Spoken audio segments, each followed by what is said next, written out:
The restaurant was quiet except for the faint sound of jazz echoing through its dimly lit hall. The waiter stood near the counter, glancing every few minutes at the man sitting by the window. He'd been there for nearly an hour, untouched coffee in front of him, a small bouquet of tulips resting beside his plate. His name was Ryan Carter, a 34-year-old architect whose life had slowly turned into an echo of waiting. Waiting for calls that never came, promises that faded like mist. And tonight, waiting for a woman who said she would come. Outside, the city of Seattle glowed under soft rain, the lights blurring against the wet glass.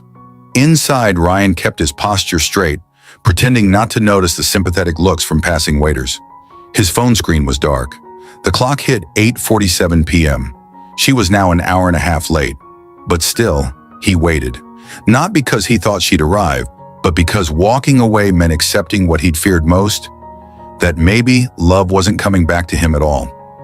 If you believe in kindness, second chances, and love that still finds its way even when it's too late, take a moment to like this video, share it, and subscribe. Because what happens next will remind you that sometimes hope walks in wearing tiny shoes. Ryan sighed, glancing once more toward the entrance before lowering his eyes. His fingers played with the corner of a napkin, his thoughts drifting back to the last text she sent 2 days ago. Maybe meeting in person will help us both understand. It was from Lauren, his ex-fiancée. They hadn't seen each other in almost 5 years, not since the accident that tore their lives apart. It was a rainy night, not unlike this one, when Lauren lost control of the car while driving back from Ryan's birthday dinner. She survived, but their unborn child didn't. The tragedy broke something between them, something words couldn't fix. She blamed herself. He blamed fate. And in that silence, love slipped away. So when she reached out after years of no contact, asking to meet, Ryan's heart had stirred with something it hadn't felt in a long time. A fragile, trembling hope. Maybe she had healed. Maybe they both had. But now, 2 hours in, the tulips were wilting, and the seat across from him was still empty. He rubbed his temples, trying to ignore the ache that spread from his chest to his throat. He thought about paying the bill and leaving, but his legs wouldn't move.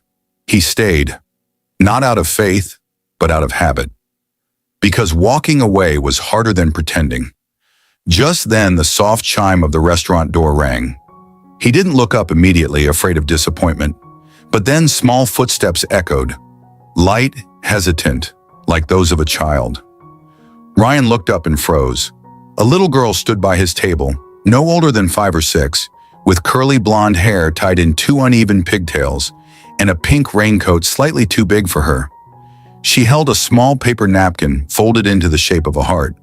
Her eyes, light green, curious and full of warmth, stared up at him. "Are you Ryan?" she asked softly. He blinked, caught off guard. "Yes," he said after a pause. The little girl nodded seriously, clutching the heart tighter. "Mommy's just wiping her tears. She said to tell you she's sorry she's late." The world stopped. For a moment, Ryan couldn't breathe. The air around him seemed to disappear, replaced by a flood of memories. Lauren's laughter, her tears, the promises they once made. He looked toward the door, and through the rain-streaked glass, he saw her. Lauren stood a few steps away, her hands trembling as she wiped her cheeks with a tissue. Her auburn hair, once always styled perfectly, now fell loosely over her shoulders. She looked older, not just in years, but in sorrow. The kind of sorrow that life carves into a person when they've carried too much pain alone. Ryan stood up slowly. For a second, they just looked at each other. Two people who once shared everything, now strangers, bound by memories. Then Lauren took a small step forward, her eyes shining with tears that refused to fall. "Hi," she whispered when she reached him.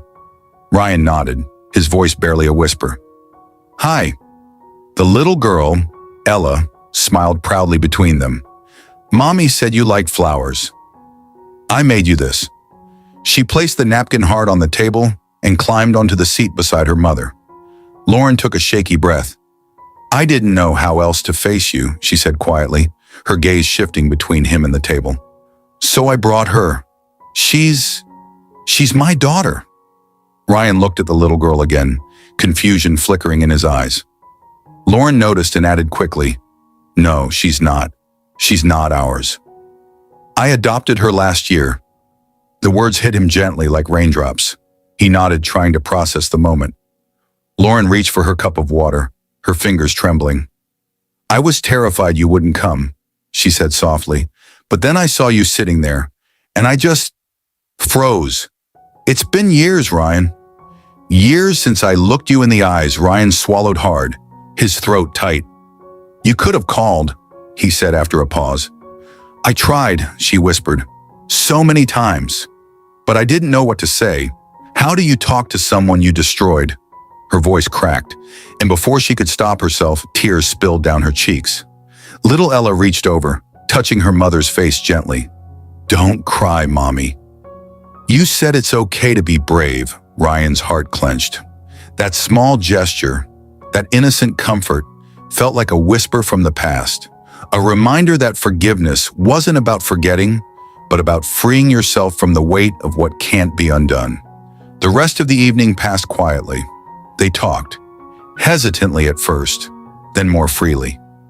Lauren told him about how she'd left Seattle for a while, moved to Portland, worked as a counselor helping women recover from trauma. "It helped me heal," she said. "Helping others made me realize I wasn't broken, just lost." And Ella, bright, curious Ella, told Ryan about her love for drawing rainbows and how she wanted to be a happiness doctor when she grew up. Ryan found himself smiling, really smiling, for the first time in what felt like years. When the check arrived, Lauren reached for her purse, but Ryan shook his head. "Let me," he said quietly. "It's been a long time since I did something nice for you." She hesitated, then nodded with a faint smile. As they stepped outside, the rain had stopped. The air smelled of wet earth and hope. Ella skipped ahead, jumping over small puddles while humming a tune. Lauren looked at Ryan, her voice trembling. "I didn't come tonight to ask for anything. I needed to see that you were okay, that you didn't hate me." Ryan looked at her for a long moment before answering. "I never hated you, Lauren. I hated that we lost something we never got to hold. But hate? No," her eyes glistened again. "I used to visit his grave every year," she whispered, "but I couldn't face it alone anymore. So last year I brought Ella. She sat beside me and said, 'It's okay, Mommy. Maybe he's your angel now.' And that's when I knew I was ready to find you." Ryan's breath caught. For years he had avoided that same cemetery, unable to face the stone with their unborn son's name. Now hearing those words from her, something inside him broke, but softly like ice melting. He reached out, gently brushing away a tear from her cheek. "Maybe she's right," he said. "Maybe he's been waiting for us to stop blaming ourselves." They stood there in silence, the city lights reflecting off the wet pavement around them. For the first time in years, it didn't hurt to look at her. It just felt right. Then Ella ran back to them, holding 2 small dandelions she'd picked from the edge of the sidewalk. "One for Mommy, one for Ryan," she said proudly. "Make a wish." Lauren smiled. "What did you wish for?"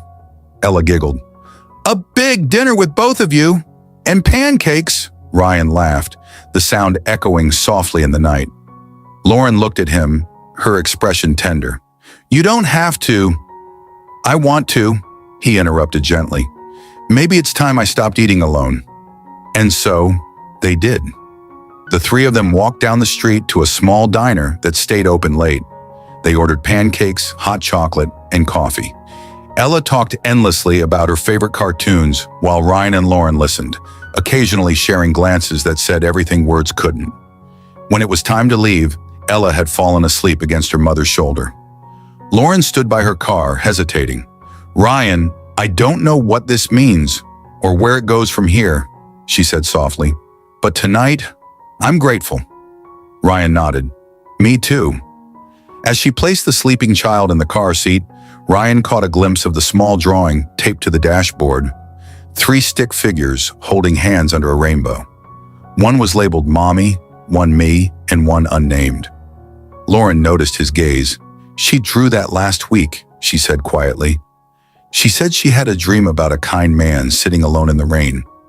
I didn't know what to make of it until tonight." Ryan looked at her, emotion tightening his chest. Maybe she saw something we couldn't. Lauren smiled faintly, eyes glistening. Maybe. As they drove away, Ryan stood on the sidewalk, the bouquet of tulips still in his hand. The rain began to fall again, light, cleansing, almost forgiving. He tilted his head up, letting it wash over him.